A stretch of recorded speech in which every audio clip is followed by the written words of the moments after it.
Magandang hapon po mga kababayan and welcome to another episode of Immigration at Iba Pa, kung saan tatalakayin natin ang lahat ng inyong mga katanungan about immigration law here in Canada, plus of course yung mga questions nyo na rin about legal and family law issues. Ayan, makakasama niyo po kami. Ako po si Jean Aguilar and of course ang ating favorite Filipino-Canadian lawyer, si Attorney Jake Aguilar. Good afternoon, Attorney Jake. Magandang hapon, Jean. Magandang hapon ulit po sa lahat.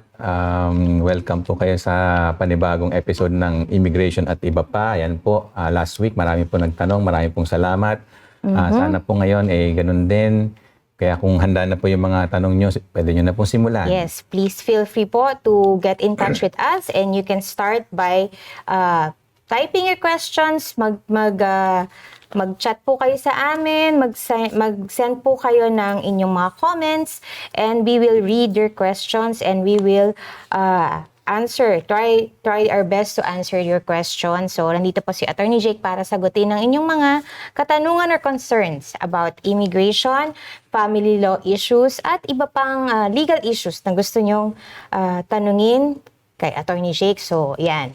Ma-address po natin yan today. So, please feel free to get in touch with us. Andyan po ang aming, also ang aming information about our office. Kung gusto nyo rin makipag-get in touch sa amin, makikita nyo po yung information details about our office. Ayan. So, sige, habang naghihintay tayo ng questions sa ating mga live viewers, meron po kaming mga list of questions na nag-gather from social media, in our Facebook, broadcast channel, and YouTube, and we can address these questions. No, Attorney Jake? Sige po, ayan. Okay, we can start. Yeah. So, yeah, we got several questions about PR pathway. So, the first one is from Phoebe C. Mama ko po is twice na po nag-extend ng visitor visa. May chance pa po kaya makapag-apply ng PR? Thanks po. Yes po, yun po yung sagot natin. But anyway, yung visit visa or visitor record, completely separate naman po yan sa PR. Kung nandito kayo sa Canada or even wala kayo dito, may chance pa rin kayong mag-apply for PR or as long as eligible kayo. So, importante na malaman nyo yung tamang pathway sa inyo. So, yes. Pero clarification lang na yun.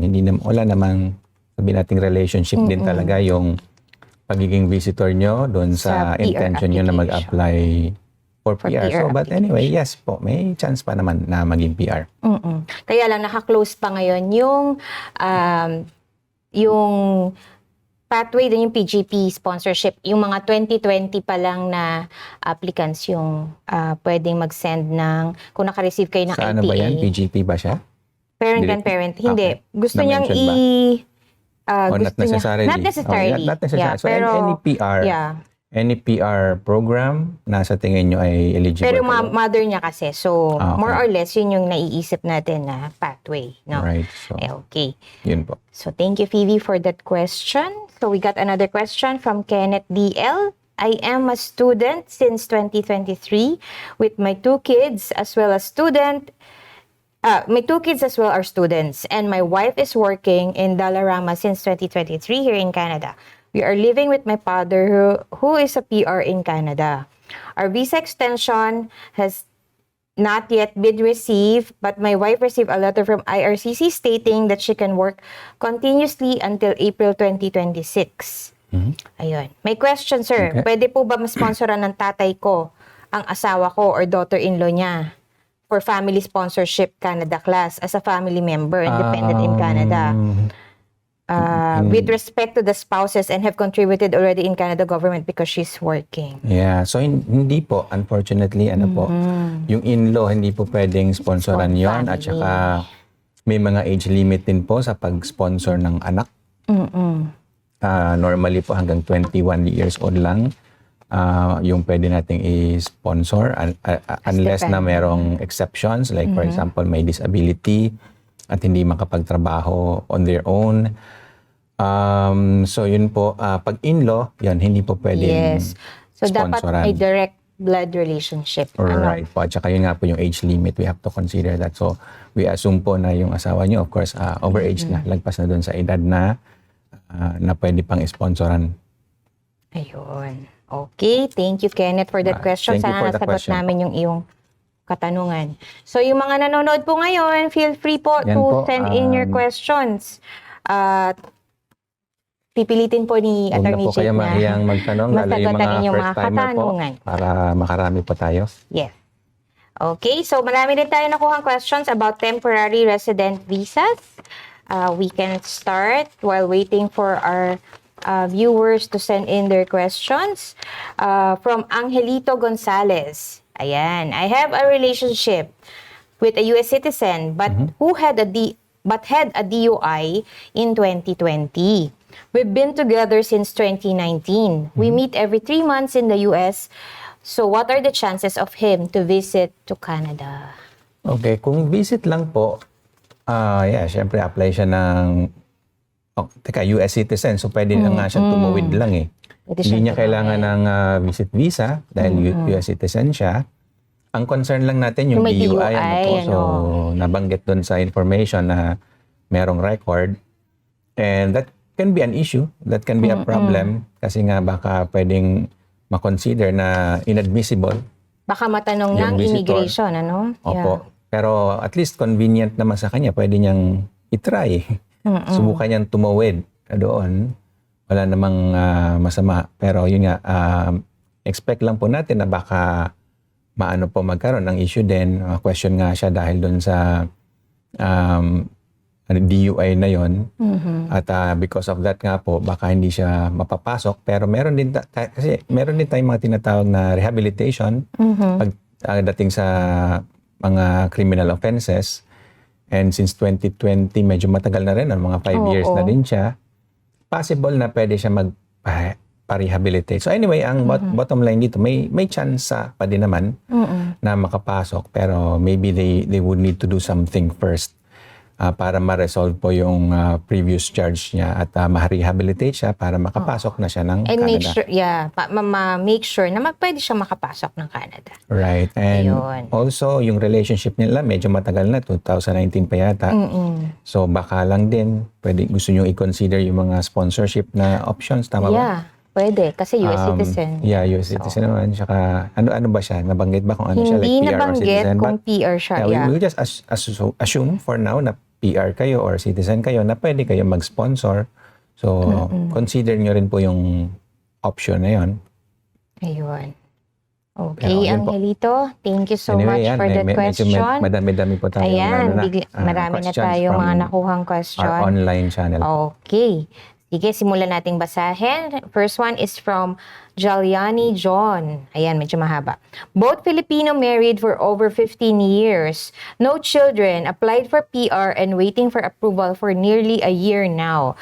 I am the PR dependent living in Manila who financed my spouse PR sponsor.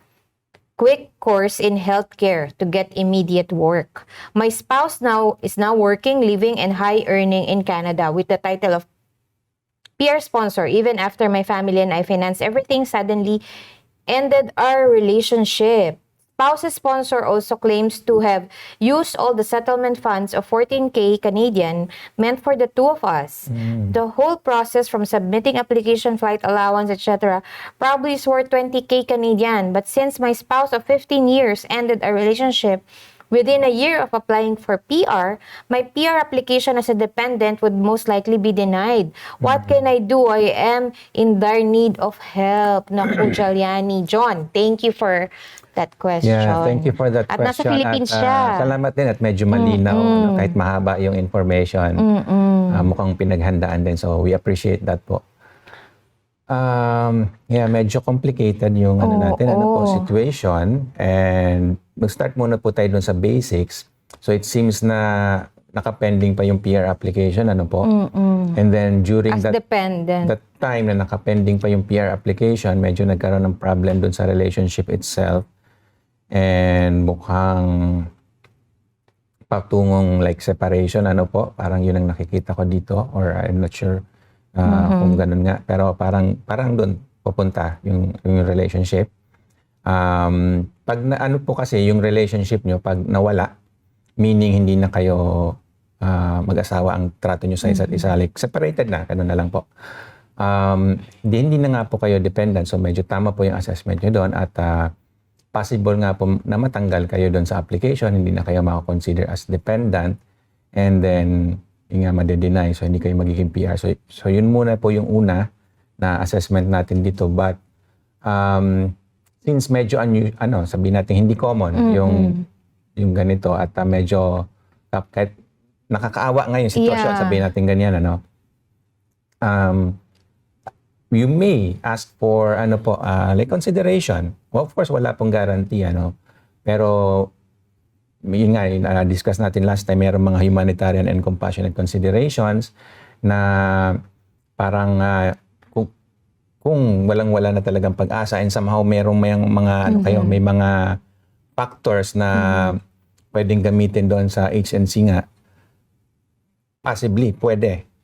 Potentially. Pero yun nga, ano po yan, walang guarantee doon. Pag sa HNC, case-to-case basis din po lagi. Pero yung situation nyo, pwedeng yung silipin pa ng mas malalim and pwedeng i-consider ng immigration and maybe lang po na kung mapapagbigyan kayo ng immigration, pwedeng maging PR pa din kayo kasi hindi nyo naman kasalanan na naghiwalay kayo. It's just in the process the case, of applying for PR. Marami na rin kayong preparation. So, yun po. Yun lang. Potentially, pwede pa din, pero we need to evaluate further and maybe you would like to hire someone na ang specialization is HNC. May mga ganong lawyers po. So, as you know, ang mga lawyers, may kanya-kanyang specialization din sila. So, you may want to get advice from someone who specializes in HNC applications po. So, potentially pwede, pero po din, definitely walang guarantee po doon sa ganong situation. Yeah, okay. Maraming salamat, John, for that question.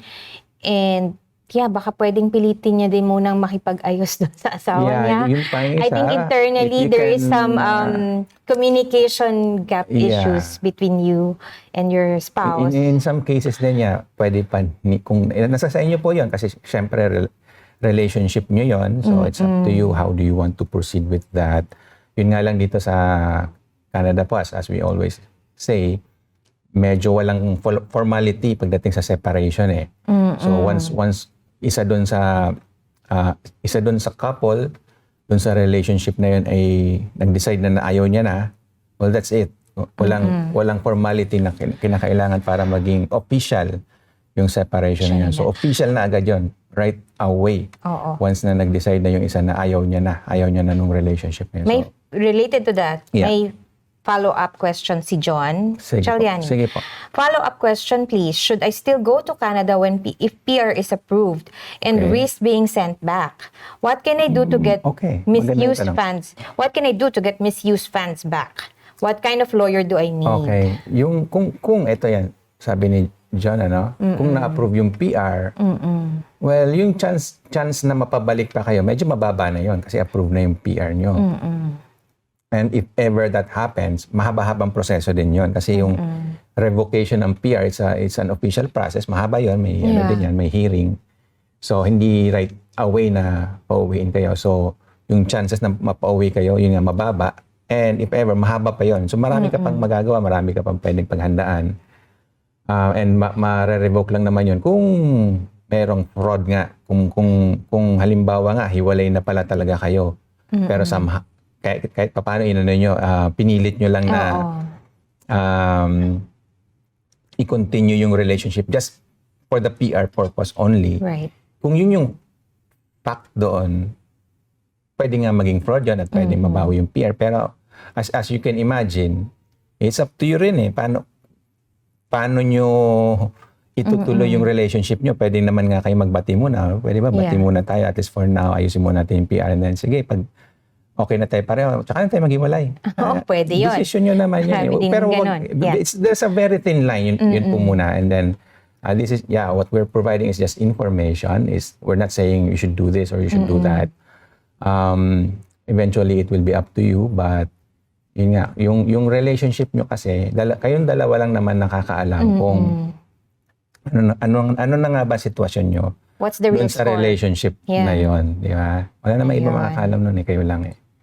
Yung misuse funds daw, pwede ba daw niya, can I get it back? What kind of lawyer do I need? Family lawyer, malamang, with regards dun sa funds, yun nga lang din, pag mag-asawa po kayo, di ba, hati kayo sa lahat ng funds. 50-50 yon. Pero kung ang sinasabi mo ay yung funds na yun, siya lang naman nakinabang, hindi nakinabang yung family, hindi ka nakinabang sa... pwede mong later on, pag naghatian kayo ng mga properties nyo, pwedeng yun yung argument mo na, hindi naman ako nakinabang dyan. So ibalik nyo sa akin yung iba. Parang gano'n. So may yung mga adjustment. Ang bottom line nito, later on, pag naghatian kayo ng properties nyo, we start with the 50-50. Yun yung default. Pero kung meron kayong mga adjustments na gusto nyong isama doon, pwede rin. Again, yung example na sinasabi natin, pag yung isang fund, isang certain amount, hindi kayo nakinabang, di pwedeng pagbayarin nyo siya doon. Isauli niya sa inyo yung portion na para sa inyo. Oo. Okay, thank you. But you need to consult with a family lawyer. Din po. Okay, John, maraming salamat for that question. Sana maayos nyo rin yan in the future. Okay? Yes po. Okay, we move on from Kirsty Galliano. Does a supervisor can sponsor a common law and SOWP? Supervisor, we need the actual NOC. Yeah, medyo vague yung question mo, Kirstel. NOC po. Oo. Saka, ikaw ba yung supervisor? Yeah, pero from what we understand so far, ang tanong is kung yung common law partner, pwede ba siya mag-apply ng spousal open work permit? So, yun ang intindi natin dito sa question. No? So, depende nga po dun sa trabaho nung main applicant. Nung principal, sabihin natin gano'n. So, depende sa trabaho niya, either tier 0 or 1 nga po, or yung tier 2 or 3, and depende dun sa kung nasa list nga po. Kaya we need the actual NOC, and then we check the website kung nandoon siya. Pero, common law, pwede po yun. Pwede po siyang i-sponsor. And then, SOWP, potentially pwede, depende sa NOC po. Okay. Thank you very much, Crystal, for that question. Okay, we move on to Red Memes. Filipino TV, hello po. Pwede po ba magtanong? Ayan po, nagtatanong na po kayo ngayon. I'm TFW with my wife, open work permit, also my daughter study permit. Question lang po, if pwede po kami mag-sponsor ng mama ko sa Pinas. Allowed po ba kami as temporary foreign worker mag-sponsor ng parents? Thank you po. Pwede po. Pero yun nga, yung word na sponsor, we need to always clarify. Sa immigration kasi, yung sponsor, may technical term siya. Yeah. So we don't use the ordinary term or ordinary meaning ng sponsor. And so technically, we cannot sponsor not unless you're a permanent. Kasi TFW, o temporary foreign worker pa lang po kayo. Permanent resident lang technically, yung pwede mag-sponsor or Canadian citizen, ang pwede mag-sponsor ng parents. Pero kung gusto nyo sabihin sponsor in its normal meaning, na pupunta dito, to support, sabihin natin, to support your parent na makarating dito, as para makasama kayo as a visitor, pwede po. Pwede. Even if temporary worker lang kayo for as long as sila, actually yung parents ninyo, mapuprove nila na meron silang legitimate reason at capacity, legitimate reason to be in Canada, which is bisitahin kayo, mga mahal nila sa buhay, bisitahin dito sa Canada. That's of course a legitimate reason. And then the next nga po, yung capacity, meron ba silang enough funds para sustentuhan yung sarili nila kasi hindi nga naman po sila makapagtrabaho, di po ba, visitor lang naman po yung ina-applyan. So, kaya ba nilang sustentuhan yung sarili nila without working? So, may ipon ba sila? May dala ba silang pera? Or, yun nga, as you mentioned din, to sponsor, meaning to support, yes. So, kung sasabihin ng parents ninyo, ay doon sila titira sa inyo, hindi sila gagastos sa uupahan nila, libre kasi papatirahin nyo sila. So pwede yun. Pwede, you can sponsor in that sense po. So pwede po yun. In that particular sense na you want to support your parents' application for visit visa papunta dito sa Canada. Ayan. Meron siyang follow-up question, si Red. May chances po ba ma-PR yung nasa food service supervisor? Ayun, medyo... Given mataas na ang score sa English test. Ayun, oo Okay, nga. so chance, yeah. Laging may chance. Lagi naman pong may chance. Pero nga po, pataasan tayo ng score, CRS. Ano po, pag express entry, yung CRS po yung basihan. Sa Canadian Experience Class, usually nasa 500 plus po yung CRS na kailangan natin. Nabanggit nyo yung English, so malaking factor po yan sa pagpapataas ng points natin. So, kung CLB yung benchmark natin or CELPIP, iba maximum 12, aim for 10 po, yun po yung laging itatarget na 10 or more. Kumbaga high level of proficiency po ang target natin kasi yun, para ma-maximize nyo po yung points ninyo. And then food service supervisor, so nasa food service kayo, in demand din po kasi yan all over Canada, yung food industry.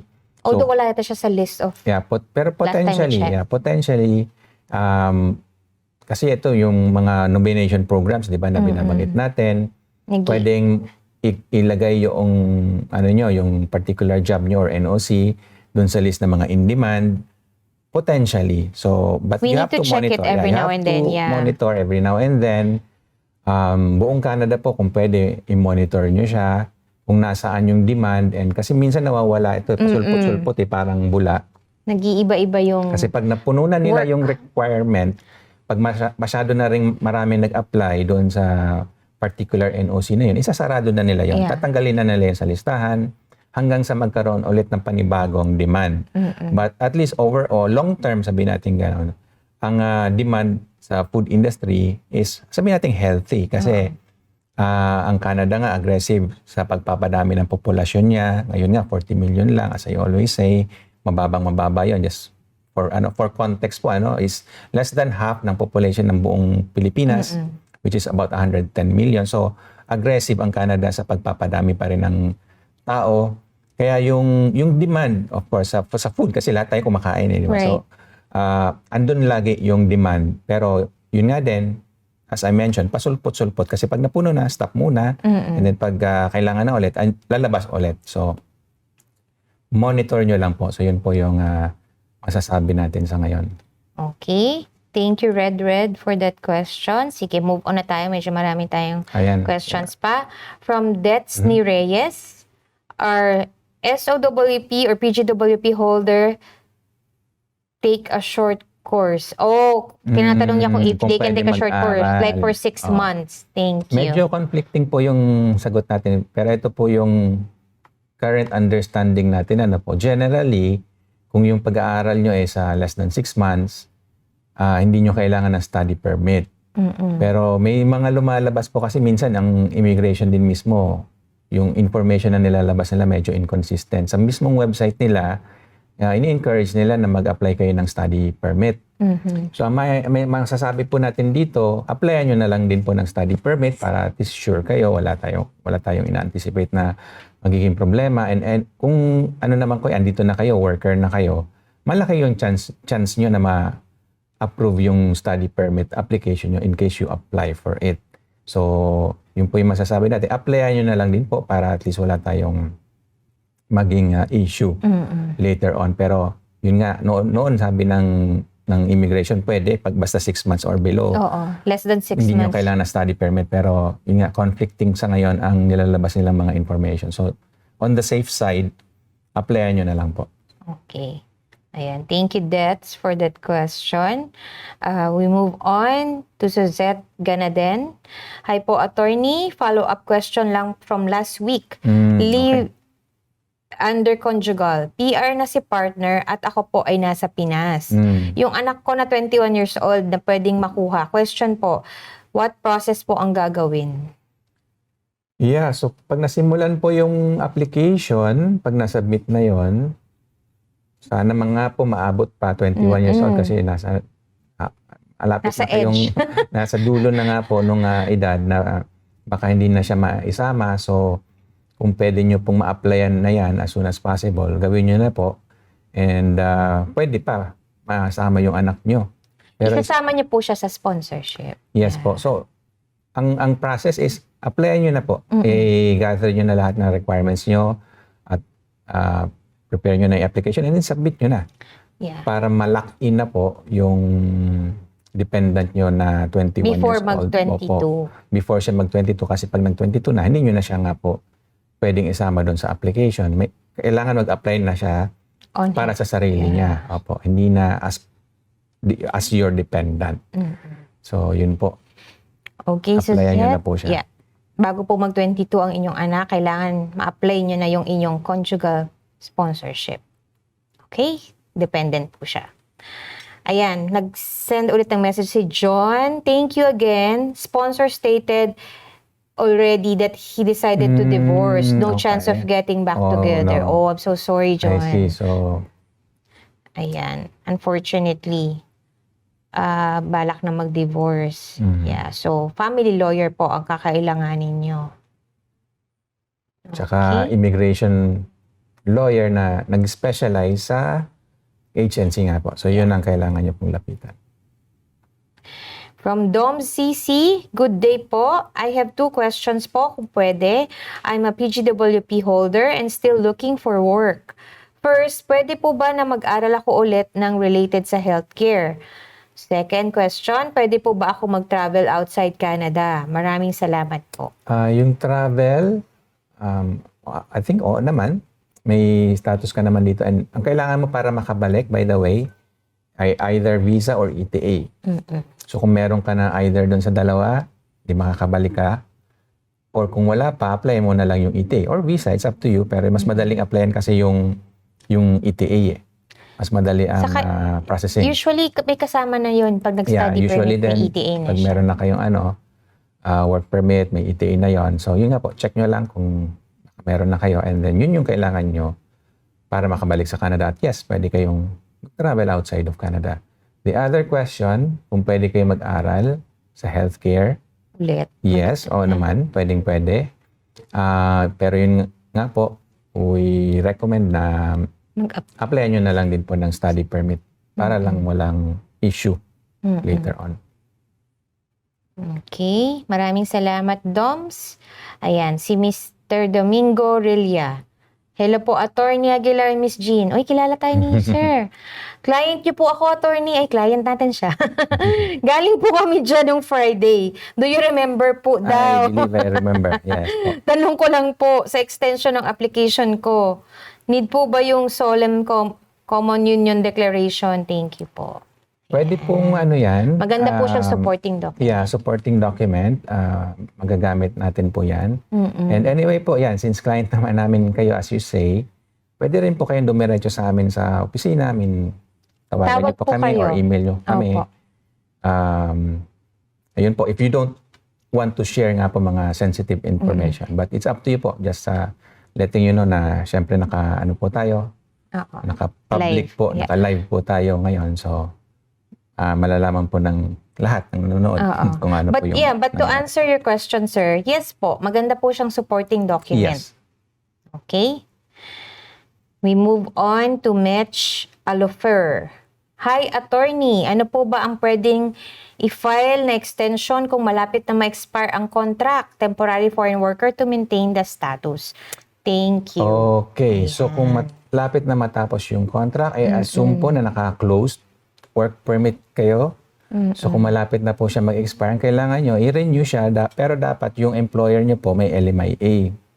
So, start nyo na po yung usapan with your employer na kakailanganin nila ng LMIA. And confirm nyo po kung mag-apply ba sila ng LMIA for you. Kasi hindi lahat ng employer willing nga po mag-apply nun kasi naabala sila, tsaka minsan gumagastos sila. So, hindi lahat ng employer gustong gawin yon. Confirm nyo na po sa kanila kung yes, di okay, applyan na nila ng LMIA. And then later on, i-renew nyo yung work permit nyo based on that LMIA. So, yun po yung paraan para ma-maintain yung status nyo Pero kung wala nang enough time to do all these things at mag-e-end na yung kanyang At a minimum, applyan niyo po ng visitor Visitor record record. para lang ma-maintain yung status niyo. Yun nga lang, syempre, hindi kayo makakapagtrabaho dahil visitor status lang kayo, hindi kayo worker.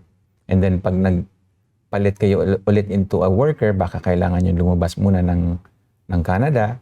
So consider that po. But yun ay kung hindi kayo makakapag-renew ng inyong work permit. Yun. So simulan nyo na po yung usapan with your employer para magka-LMIA. para lang malaman nyo na kung mag-apply ba sila ng LMIA for you or not. Kung hindi, hanap na lang po kayo ng ibang employer. Ganun po talaga. Wala na po talaga tayong ibang doon. Ibang option. Unless na like kapag asawa ko, I don't know your situation with regards to your marital situation. Pero yun po yung default. Kailangan nyo maghanap ng employer na may LMIA. Okay, Mitch. Salamat sa iyong katanungan. From PJ Lim Berba. Hi, Attorney Jake. Ano po ba ang pwedeng paraan para makarating dito sa Canada ang pamangkin ko? Licensed teacher po siya sa Pinas. Maraming salamat po. Okay, marami din po tayong mga naging clients na teacher, pero may PR pathway, pero as always, hindi siya ganun kadali. Kailangan pagsikapan. Oo. Kasi kailangan din ng license to become a teacher here. Tsaka dito, license siya sa Philippines. Pero syempre, dito sa Canada, dapat dito yung license niya. So, kailangan niyang kunin yung license. And in many cases, hindi ganun kadali yon. Yung mga bridging program. So, kailangan niya ring aralin ano ba kailangan para maging license dito sa Canada. Ang nagbibigay ng license, by the way, usually yung province. So, kailangan aralin niya yon. Or take, go back to school, mag-aral as education assistant. Right. Yan, marami so, minsan mahaba yung process na yon and madalas din na kailangan nandito ka para mabuo mo yung process na yon. So, halos lahat tayo na galing Pilipinas at pupunta dito yan yung concern natin back to zero tayo lagi. Ganun din po talaga halos sa kahit anong profesyon, pa-lawyer man or doktor or mga nurses din ganun. So even if nurses nasa Philippines pagdating dito sa Canada hindi na ulit mag-start ulit sila para aralin yung nursing at makuha yung license. So yun po pwede pero mahaba yung process. Ngayon kung gusto niyo yung medyo immediate yung iba nag-caregiver, yan. Marami din gumagawa nun na nag-aaral muna ng mga caregiver courses para magtrabaho dito as a caregiver. So I understand medyo malayo na yun sa pagiging teacher pero parang stepping stone lang din nila para at least makakuha ng trabaho or may PR pathway din doon para sa caregiver. Di po ba sa March next year, alam natin mag-o-open ulit yung program na yon. So, kung interesado siya doon, pwede nilang i-explore yung pathway na yon. Okay, maraming salamat sa katanungan mo, PJ. Sana nasagot namin yung tanong mo. From Leatrice Borromeo. Hi, attorney. Ask ko lang po kung anong best option for submitting my partner's work permit extension. Nagpasa na po ako ng PGWP noong July and will apply for my partner's spousal open work permit pag may job offer na ko and 3 pay stubs na hopefully by October. Valid po yung initial permit namin until mid-November 2025 and implied status ako. Ayan. Gusto ko po i-clarify kung implied status din po ba si partner pag pagkapasa ng spousal open work permit habang processing pa yung PGWP ko. Number 2, ano po pinaka-best na steps para ma-maintain yung status at stay sa Canada? Okay, so yung muna, implied status or sa ngayon ang tawag natin maintain status. Pero it's the same thing. So, ang general rule din kasi, pag nakapagpasa kayo ng application to extend or renew yung current status nyo before mag-expire yung status na yon, yun nga, naka-implied status kayo. So, pwedeng ipasa nga yun. Yun nga lang din, recently medyo naghigpit si Canada sa mga Spousal. situations na kahit alam nilang mare-refuse din yung application na yun kasi hindi nila na-meet yung requirements, nagpapasa pa rin sila para nga lang magkaroon ng maintained status. So, we have to check yung latest policies pagdating dyan para lang ma-confirm kung pwede pa nga din ba yun o hindi, para at least you know what to expect. Pero general rule nga po is pwede yun. Pwede kayo magkaroon ng maintained status for that. Question And yung number 2, best steps para ma-maintain yung status, yung nabanggit din natin po kanina doon sa isang nagtanong, kailangan nyo ng employer na may LMIA. If you are not qualified doon sa open work permit. So yan, pwede kayong, or yung asawa nyo pwede mag-qualify doon sa open work permit kung na-meet nyo nga yung requirements, like yung nasa tier 0 or 1 nga po, or yung 2 or 3 na nasa list. Pwede yon. Pero kung hindi, kailangan nyo na po talaga ng employer na may LMIA. At kung hindi pa din, kung hindi kayo makakita nun, kasi nga mahirap makahanap ng gano'n, especially sa panahon ngayon, apply po kayo ng visitor record, at least for now, para lang ma-maintain yung status. Okay. Thank you, Latrice, for that question. We hope we were able to answer your question. Ayan, nagpapa-thank you si Mr. John Jalani. Thank you again, Attorney Jake. Salamat Maraming din po salamat, sa tanong John. ninyo. And we wish you all the best. Okay, si B.O. Bernadette, hindi ko po kasi makita ang latest update dahil hindi ka-link ang latest application. May tanong ba siya before? Follow up pa yun? Wait, wala naman siyang tanong. May tanong ba siya? Parang wala akong nakita. Sige, paki-clarify na lang, Bernadette, kung ano yung question mo. Ayan, si Red Ayun, Meme. sa taas. Meron? Si Ayun. Bernadette? Ito yan. Ayan, may question po is, currently po ako working as temporary worker under LMIA.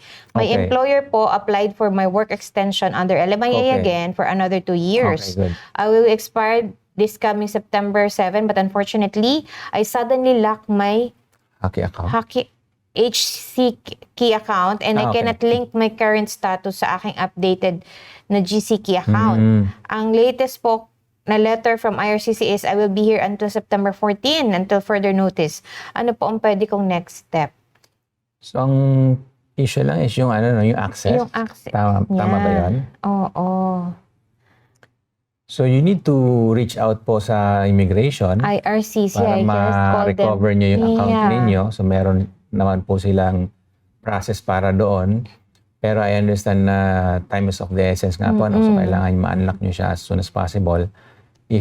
If needed po, pag-passes na kayo sa any representative na gusto ninyo, paid representative can be a consultant or a lawyer, para masubmit nila yung application nyo on their portal, sarili nilang portal, yung sa representative portal, hindi dun sa portal. Pero nag-apply na kasi yung employer niya. Ayan, no? My employer po applied for my work permit extension. Yeah. Ang gusto niya siguro So, makita yung linking lang. information. Okay. Gusto niyo lang. So, yun yung kailangan. Reach out to IRCC para ma-recover niyo yung account. The best thing is to reach out to IRCC, call them up, or send them a web form explaining your situation that you need help. No, getting access to your account. Kaya kung nakapag-apply naman na po kayo, I think you're safe. Kasi kung nasubmit nyo na yon, that will give you maintained status din po. Okay, Bernadette. We hope we were able to answer your question. Ayan, si Red Meme. Thank you, Attorney Jake. Pwede po ba kami sa inyo magpa-process ng visit visa? Oo naman po. Opo. Reach out lang po kayo Pwede sa office namin. I think nasa screen po yung naman contact po yung details contact po information namin. Pwede po kayong tumawag sa office. Reach out po kayo sa office or and then we'll yeah. take care of it. Okay, maraming pong salamat, Red. Ayan, si Mr. Domingo Aurelia, hindi po kaya matagal processing pag sinama yung solemn declaration sa extension? Hindi po. Hindi po. Hindi po. In fact, makakapagpabilis pa yon. I-fill out nyo lang po yung form. Yeah, makakatulong po yun doon sa application. And ipapanotaryo nyo yun kailangan. Kailangan lang po tama yung pag-fill out nyo ng form, tapos ipapanotaryo nyo yun. Yan. Yun yung i-attach nyo sa application nyo for visitor. And reach out din po kayo sa office if you want po, para mas mabigyan namin kayo ng tamang atensyon. Okay, Mr. Domingo. Ayan, si Sandro Hernal Reyes. Magkaiba tayo na nakikita dito. Anyway, si Sandro Hernal Reyes ang nakikita ko sa aking phone. Just in case po, ma-refuse yung vulnerable open work permit po, ano po other choice? PR po, makapag-work? Yung last question, medyo hindi ko po hindi naintindihan natin medyo what you mean na-gets. by that.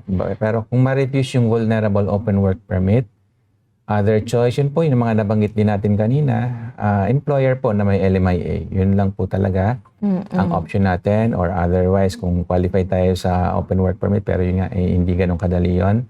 So ang pinaka-default po talaga, hanap po tayo ng employer na may LMIA, and kung hindi pa rin po, apply na lang po kayo muna ng visitor record if you still want to stay in Canada. If not, sakit man sabihin, pero you may want to consider leaving the country po muna, and balik na lang po ulit pag medyo maganda na ang sitwasyon natin. Iyon. Thank you, Sandro, for that question. Ayan, meron pang isa, si Aja Sunday. Aja. Hi po, as an international student po na wala ng DLI yung school, oh no. Ano po yung pinaka-best option po para ma-retain status ko dito sa Canada? International student. Wala, so hindi sa na DLI. Di hanap po kayo ng school na DLI. Yun lang din po ang ano natin dyan, ang solusyon. Or pwede rin kayo magtrabaho nga din as we discussed earlier. Kung makakahanap kayo na employer with LMIA, pwede rin kayo mag-change ng status into a worker. Other options, nga, visitor record po. Tatlo lang naman actually yun. Usually, as a temporary resident, it's either you're a worker, or you're a student, or visitor. Alin man doon sa tatlo. So, pili po kayo doon. And then, eventually po, meron nga kayong eligibility for PR, then applyan nyo siya. Pero, kahit naka-apply na kayo ng PR, hindi kayo makakapag-work. Unless yung PR program na yon merong provision for like bridging open work permit. Pero depende sa PR program yon. So, yun po muna. Since temporary resident po kayo ng Canada, ang goal nyo is maging isa doon sa tatlong nabanggit natin as either a worker, or a student, or a visitor. So, pili po kayo doon at yun po yung applyan nyo. Okay, Aja, maraming salamat for that question. Okay, marami pa. Moving on to Roslyn. Gandang araw po, Attorney Jake. Gandang araw po. Pwede po bang makakuha? Nawala. Pwede po bang makakuha ng provincial nomination, additional 600 points, kahit di ka graduate ng 12 years? Like high school grad lang sa Pinas. Provincial nomination, potentially pwede. Pwede naman. May mga programs, nomination programs na hindi naman yun ang tinitingnan. Pero ang target kasi nila yung job nga, yung job mo. So most of the time hindi naman yung kung ano yung tinapos mo. Pero related kasi siya. yun. Related siya in a way na I-check kung yung job mo, ang requirement is yung certain level of education. At least high school equivalency. Yun yung tinitingnan. Pero not directly na dapat nakatapos ka ng high school. Not directly. Ang tinitingnan yung job. Pero paano mo naman kasi ipuprove na kaya mo yung gawin yung job na yon. So minsan depende sa kailangan natin kasing reviewin yung mga NOC eh. Doon nakalagay yun kung anong mga educational requirement ang nire-require doon sa particular job na yun. So doon natin siya makikita. So and then may mga instances kasi na hindi naman nga kailangan ng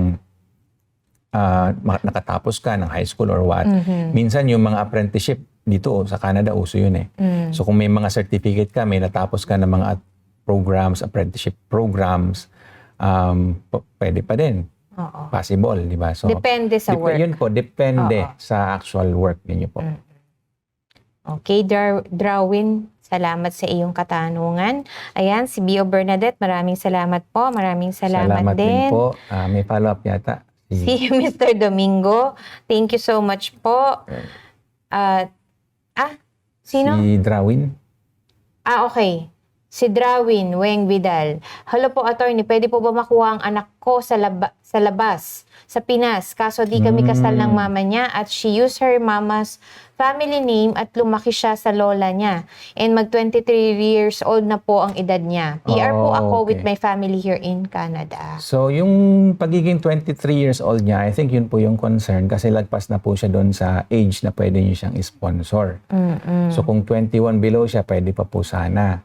So, hindi yung nabanggit yung ibang information, that's fine na anak niyo sa labas and yung apelyido niya ganito kaya. It doesn't really matter kasi as long as mapatunayan niyo na anak niyo talaga siya, pwede 'yon. At saka kung na-declare niyo siya, yung pa isa, na-declare niyo ba siya nung kayo ay naging PR? Kung na-declare niyo siya, okay, pwede niyo siyang sponsor. Pero kung hindi niyo siya na-declare, hindi na siya member ng family class, hindi niyo siya pwedeng sponsor kahit anong edad niya, hindi na pwede. Pero yung lumilitaw dito, 23 years old na siya, yun yung pinaka-concern natin. Oo. And because of that, hindi na siya pwedeng sponsoran unless nga nasa exception siya kung hindi niya kaya magtrabaho, hindi may niya kaya may disability siya, hindi niya kayang sustentuhan yung sarili niya, baka pwede pa. Ayun. Marami pong salamat, Drawin, sa inyong follow-up question. Ayan, meron lang ding message si Mr. Domingo.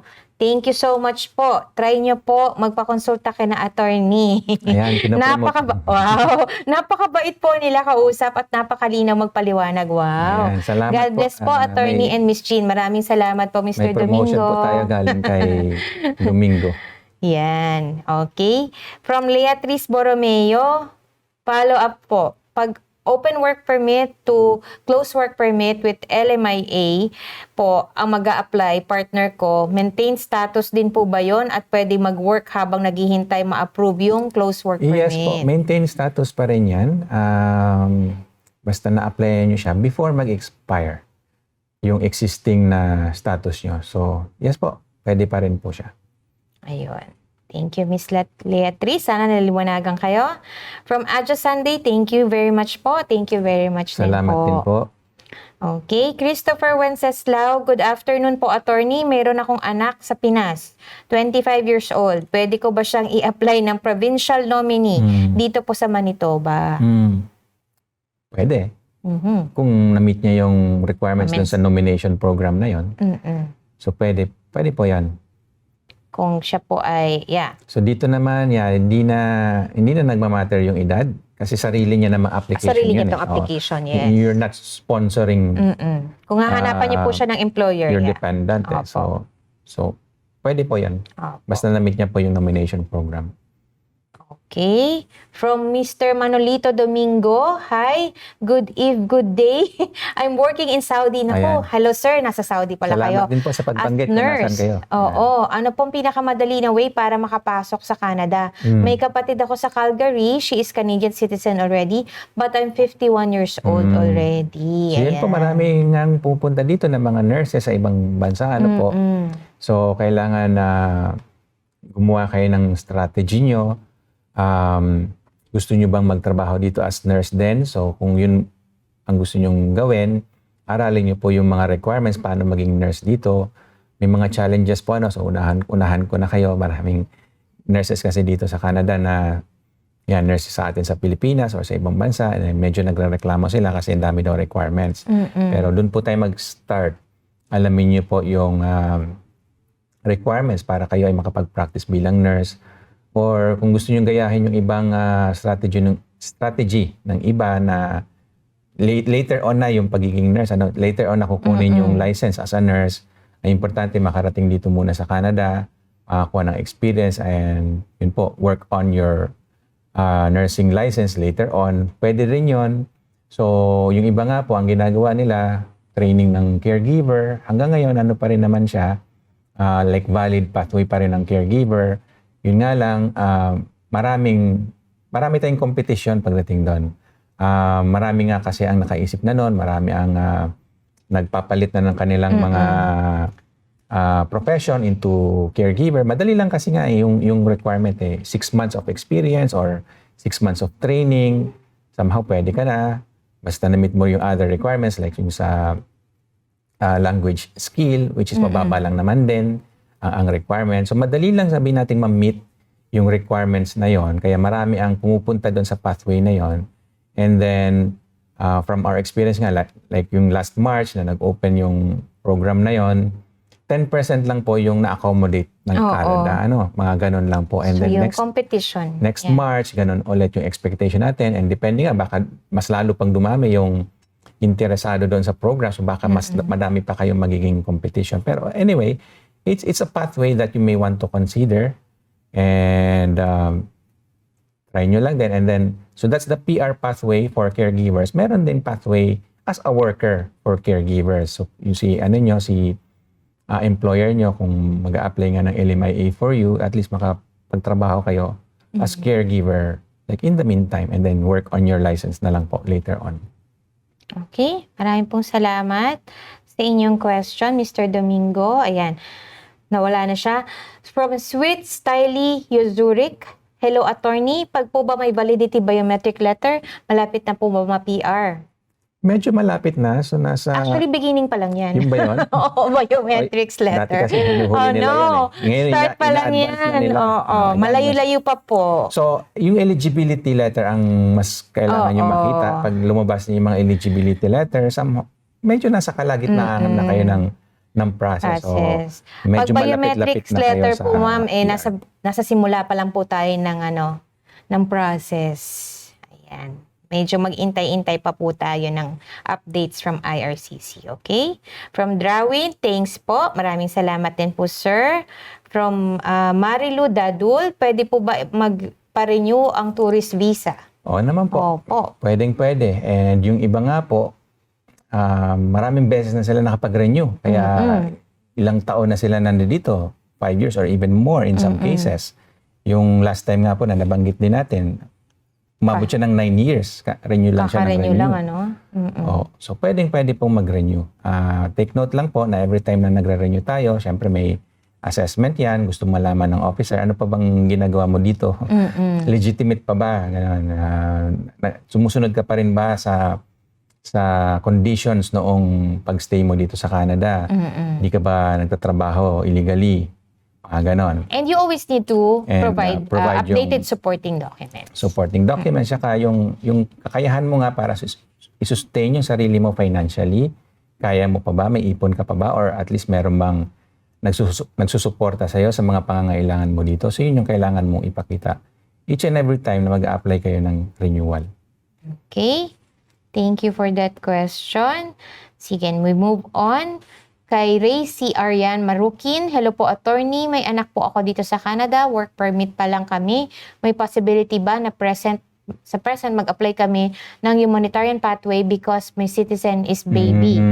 Okay. Citizen yung kanyang baby. So yeah, medyo madalas din natatanong tayo natatanong ng ganito pag may anak ba tayo na citizen, yun, pwede ba tayo maging PR, humanitarian pathway. So that in itself po, no, yung sagot po natin dyan, yung pagkakaroon ng baby na Canadian citizen, in itself, hindi siya dahilan para maging PR din kayo. So you still have to apply dun sa mga regular PR pathways and make sure na na-meet yung mga eligibilities. Yung humanitarian po, andyan lang naman yan, as I always say, mababa nga lang ang ano po niyan, ang tsansa. And at least one thing na pwede nyong gamitin yun dun nga sa totoo din, somehow may yung pagkakaroon ng baby, especially citizen, factor siya, yes, for humanitarian and compassionate applications. Pero that alone would not be enough. So marami pang mga factors na kailangan i-consider. One of them is yung ties nyo mismo sa Canada. Gano'n na ba kayo katagal dito sa Canada? Naging ba kayo? Nakapag-contribute ba kayo sa Canada throughout those years na nandito kayo? Things like that. Marami pa na kailangan i-consider sa humanitarian and compassionate application. Okay. Thank you, Racy, for that question. Okay, move on. Thank you. Si Rosti, nagka-thank you po sa clear answers. Maraming po salamat. Salamat din po sa mga tanong ninyo. Leatrice, maraming salamat po, Attorney Jake and Miss Jean. God bless. Maraming salamat, Leatrice. Brian Mitra Agubang, maintain status po ako. Nag-extend po ako ng study permit. I work full-time po pag nag-apply po ako ng PGWP. Thank you. Can I work full-time? Yes. Opo. Pag nakapag-apply na po kayo ng PGWP, usually may matatanggap po kayong sulat. And ano po, nakalagay doon, basahin niyo po yung sulat na matatanggap ninyo. Usually pwede na po kayo magtrabaho. So while waiting for the decision, they would give you a chance to work. Yes po. Usually 6 months po yun. Ka-maintain status kayo. Right po. Okay. So yes po ang sagot natin. Christopher Wenceslao, follow-up question ko po. Nung nag-apply ako ng PR, hindi po siya nakasama sa application dahil overage siya, pero nakadeclare po siya sa Okay, akin. nakadeclare naman, yung anak, pero hindi kasama kasi overage na nga. yeah. Okay, so at least na-declare, pero yun din, dahil nga sa overage na, hindi na po natin siya pwedeng sponsoran because of the age. So, kailangan niya na po mag-apply on their own. Okay. Tulungan nyo na lang po siyang like, mag-aral dito ulit or makakuha ng trabaho. Yun na lang po yung other options po natin. Okay, Christopher, maraming salamat. Kirsty Galeano, follow-up information. I am food service supervisor 62020 Tier 2. Can I apply for spousal open work permit? May common law. Yun na yung kanina. Oo, i-check niyo so po yan, kung... may NOC na. So, Tier 2, 62020. yeah, so we need to check doon sa ano po, Kung kasali siya sa kung nasa listahan listahan. siya. I'm just trying to recall from memory, parang wala siya dun eh. Pero you can always double check po. Saka, yeah, pwede rin kasi magbago yan every now and then without prior notice. Pwede nilang palit-palitan yung mga nakalista doon. So you have to check na lang po. Madali naman pong i-search sa Google. So, yun po. Kung nasa list siya, okay. Pero pag wala, so, hindi po pwede. So, hindi eligible for spousal open work permit po. Ayan. Si Mr. Manolito ay nandito pa rin daw po nanonood. Salamat po, din po. Mr. Manolito. Ayan. Mr. Jun Luna, spousal open work permit with vocational study restrictions on visa. Am I allowed to study 6 months PSW course? So, sabi niyo may restrictions. You have to check yung restrictions na yon. And yeah, without seeing itself the ano po yung the permit, I can't hindi ko masagot ng diretsahan yung tanong. Kaya yun po. I guess we don't want to see it dito po sa naka-public na po tayo. So we don't want to show it here po pero yun po ang general po natin masasabi dito, you have to check your permit and do exactly as what it's stated there doon sa mga conditions. Okay. Marami pong salamat. June, ayan, medyo mahaba-haba yung tanong ni Mr. Doms.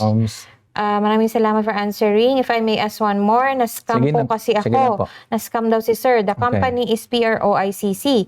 Nag-advertise sila nun sa YouTube. I think they are based in BC. Occasionally, I still receive calls from them asking me to pay to process my PR application. What do you recommend in this situation? I'm not sure if I can still recover my previous losses. That's a secondary concern. My main concern is how to stop them from scamming more people. Yun po. So, ang masasabi po natin, i-report nyo na po sa police and then para lang po... Report to IRCC. IRCC tsaka sa police na din. Sila yung gagawa ng investigation. And then, yeah, hopefully mahuli nila yung mga nag-scam, po. Pero from what we know so far, magagaling silang umiwas itong mga scammers. So, sabihin natin, karamihan sa kanila professional, they know what they're doing. Once na naibigay nyo na yung pera nyo, napakahirap ng i-recover nun.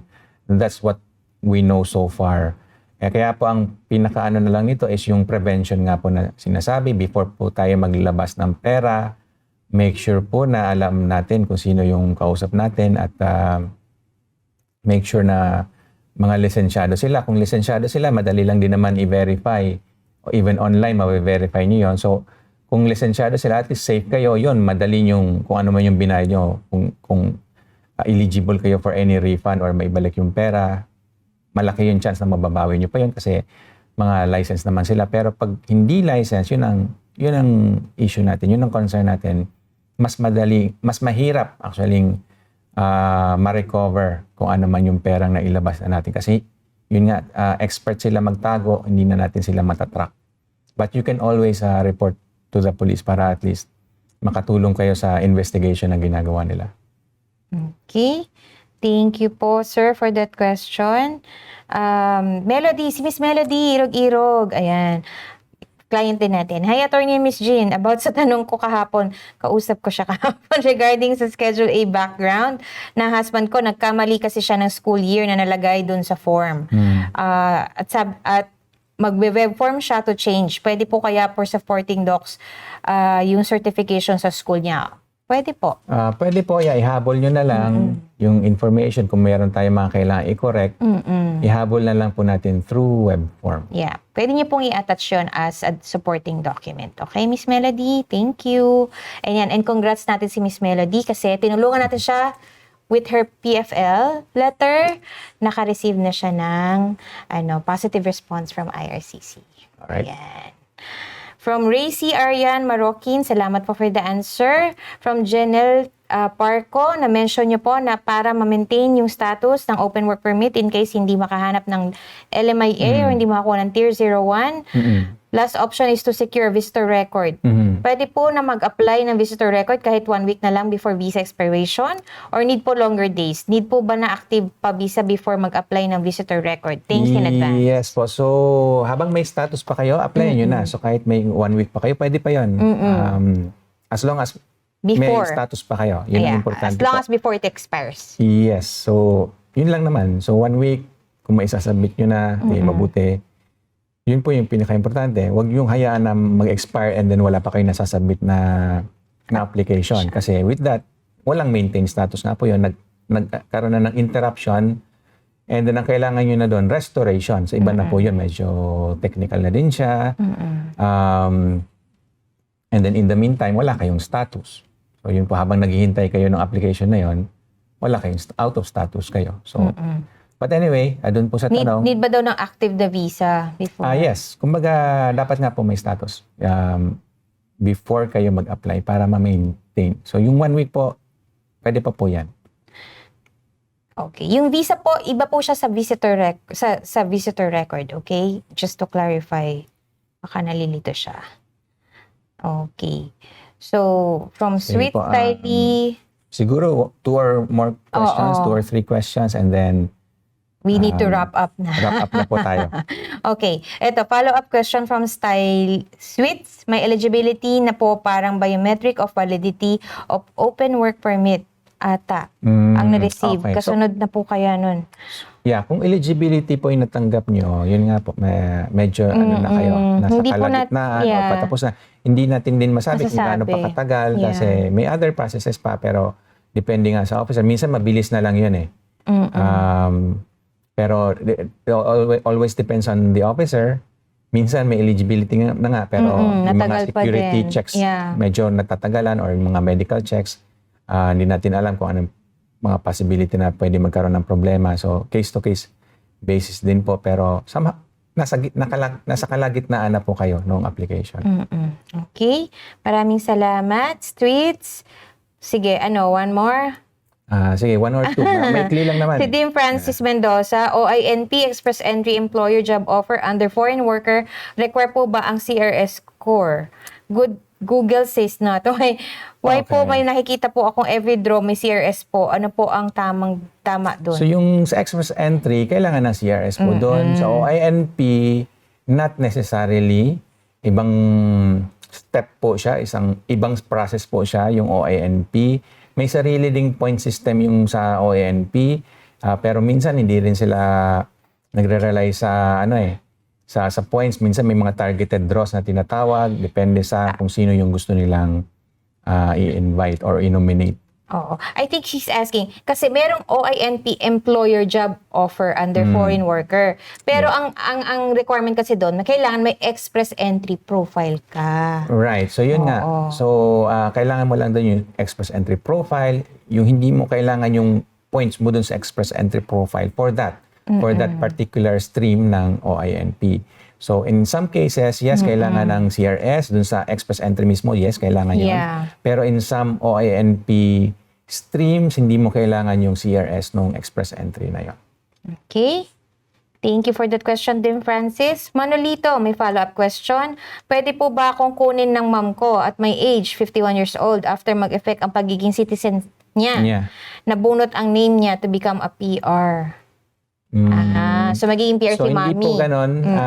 Hindi yung pagiging citizen niya yung parang trigger para pwede na kayong Sponsor. sponsoran. And then, yun po at your age, unfortunately, hindi na po kayo sponsorable as a dependent. So, on your own na po. Ang You have to pag-apply niya, apply on sir. your own na po. Opo. Okay, Mr. Manolito. Ika, Jason Gok. Yeah. Sabihin natin, Ayan, Richmond, magpa-shout BC. out. Yeah, shout Hi, out. Attorney Jake, Miss Jean, watching from Richmond, Salamat BC. po, Marami pong Jason. salamat, Jason, for watching. And I think, marami pa tayong Ano ba? question. O, isa o dalawa na lang. Kung isa o Hindi, dalawa, madami pwede. pa ako nakikita dito. Di bali po sa susunod po talaga, Yan po. pipilitin po nating masagot lahat ang inyong mga katanungan. Fortunately, we run out of time, but marami pong salamat for joining us. And we will make sure to address your questions. So, agahan niyo po yung pagtanong Yes para po, agahan po natin next time para makarami po lagi. Okay, thank you everyone and we'll see you next Wednesday. Bye for now.